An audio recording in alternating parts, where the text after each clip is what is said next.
Yo guys, welcome to a brand new video. This video is going to be about the 4-3-2-1 custom tactics and instructions. It's one of the best formations I've used so far, so I'm going to show you what I use in game and how you can adjust it slightly as well. Let's go take a look at the tactics. So I have my 4-3-2-1 set for the ultra defensive. If you want to go check out some of the videos, I've done one on the 4-4-2 and the 4-2-3-1. You'll be able to find them in the description or just on my channel anyway. Go take a look. I have the 4-3-2-1 as my ultra defensive, so let's go take a look at that now. So we've kind of advanced our tactics a little bit in the last week or two. Basically, with the changes now to depth, so that the 71 depth isn't working as it was previously, we are now bringing that back down and keeping it a bit more stable. So anyway, so we have balanced long ball and direct passing. We have our width set to 40 on defense and 60 depth for defense and 45 width on our attack.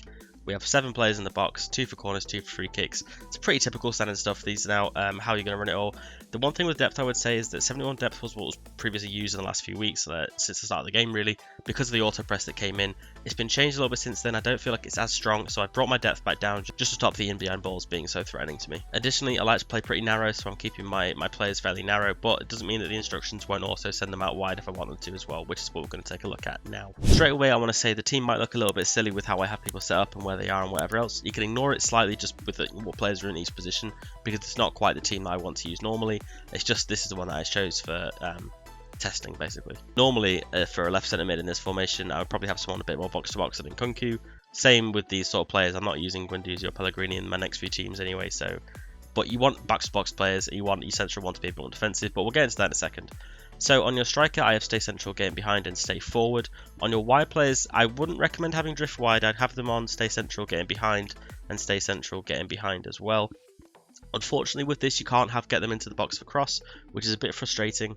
But basically, I want all these three to be playing like 3 strikers, just sprinting up the pitch, making runs in behind, and that's what they'll do. You want fast players, good attack positioning, basically. Good dribbling as well is pretty important for a role like this, because they've got to be able to cut back and do what they can with the ball. So they're my 3 forwards, basically. Stay central, getting behind, and I have the front one stay on, stay forward. Now my centre mids get a little bit fruity. My 2 left centre mid and right centre mid I have on get into the box for cross and cover centre. Both of them have that right now. I'm not sure if I want to try out cover wing. I think cover wing could be something to try as well, but you already kind of have 2 semi-wide players anyway. You've got your right back and your left back, and you've got the right forward, left forward kind of that come back. I don't know. I like to use cover centre. It keeps it a bit more compact. So my 2 wide centre mids are on that. And for my more CDM defensive type midfielder, I have stay back while attacking and cover centre. Nothing else. There's no get into the box or anything like that. Just keeping them back, keeping them in the middle, locking it down. My 2 centre backs I have on completely default. My left back and right back I have both on stay back while attacking and overlap. It's pretty much just the best one. Some people like to send one forward for attack. Some people like to keep one behind for attack. I personally just like to have them both on stay back while attacking. I have enough creativity going forward. I don't need more people going forward. And to be honest, with L1 sort of like pushing runs up anyway, you can use them where you want to if you want to do that as well.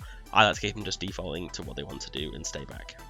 And for my keeper, obviously, I have comes for crosses and sweeper keeper, which is pretty standard all around. Now, what I will say is I don't think this formation is quite as strong as the 2 previous ones that I've done videos on already so far, in the 4-4-2 and the 4-2-3-1.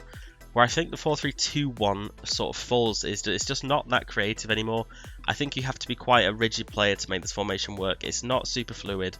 It's very stiff to use, and I feel like the runs that you get from having people in a 4-4-2, a 4-2-4, a 4-2-2-2 or a 4-2-3-1, the runs are just a little bit better, and having that extra player going forward, you know, whereas we only have 3 really here, it's nice just to have that a bit more freedom, and I think it lacks it with this formation.